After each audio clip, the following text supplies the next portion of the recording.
I'm Alejandro Naranjo. I'm a musician, composer, teacher, and performer.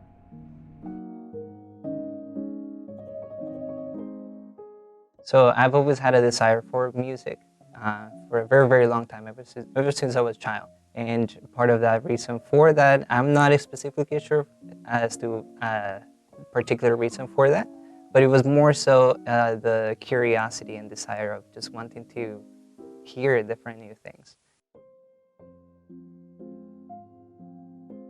So I was about 12 years old when I first moved to the United States, and it was very, very challenging at first because I didn't speak English at the beginning. And so my way of communicating at that time, it was through music.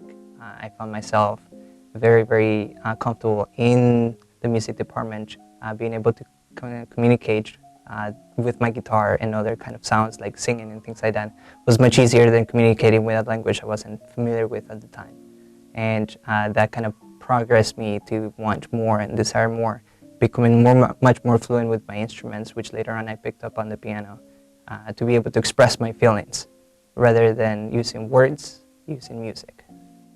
So my job is rather a part-time job, and I currently teach. I started teaching about 3 years ago. It was something I never wanted to do, but I started falling in love with it, especially with the amount of excitement and love that some of my students have put into music.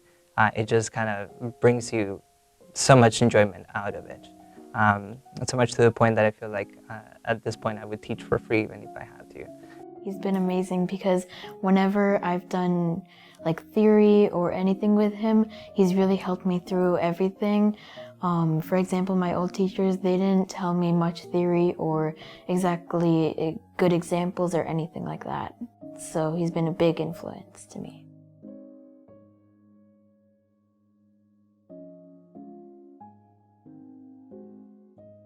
It's a small spark in their eyes, or it might be a little kind of type of thing. Oh, okay, I knew that, or something clicks on it, and that's the most rewarding part. It's just like, okay, they figure it out. Now I can expand off of this, and we can become better at. Could be anything musically. Let's talk about dynamics, softer and louder.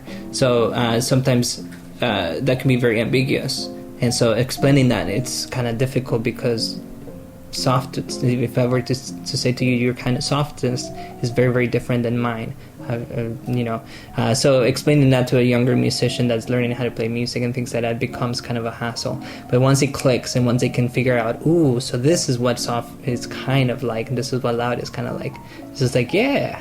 So to me, teaching right now is more of a part-time job, although I do have a very, very I'm very passionate and driven towards it, only because it's extremely rewarding.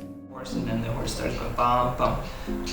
If you're midway there, the horse is not gonna slow down. Just slow down and then keep on. Okay. It continues to stay. Rather than just kind of letting them, be a wasteful time, just to, I'll practice it, maybe I'll have it for you next week. I strive for those moments to happen immediately. It's a lot more worth it.